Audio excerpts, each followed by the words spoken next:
এই চুলার প্রধান সমস্যা হচ্ছে গ্যাসের গন্ধ করে এবং অনেক তাড়াতাড়ি গ্যাসের সিলিন্ডারে গ্যাস শেষ হয়ে যায়। তো এই ধরনের সমস্যাগুলো হয়ে থাকে মূলত গ্যাস লিকের কারণে।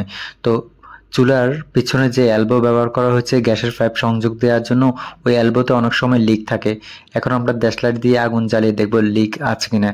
দেখুন, দেশলাইট দিয়ে আগুন জ্বালানোর সাথে সাথে আগুন জ্বলতেছে, অর্থাৎ এখানে যে এলবোটা ব্যবহার করা হয়েছে হলুদ পাইপের সাথে, এই এলবোটার কারণে লিক হচ্ছে। তো এই সমস্যা হলে অবশ্যই এলবোটা বাদ দিয়ে হলুদ পাইপ একটু পরিমাপে গরম করে তারপর ভিতরে যে পাইপটা দেখা যাচ্ছে ওই পাইপের ভিতরে প্রবেশ করিয়ে যে ক্লাম আছে বা ক্লামগুলো আছে এই ক্লাম দিয়ে ভালোভাবে টাইট করে ফিটিং করতে হবে। তাহলে ভবিষ্যতে আর এ ধরনের লিকেজ বা গ্যাস তাড়াতাড়ি শেষ হওয়ার সম্ভাবনা থাকবে না।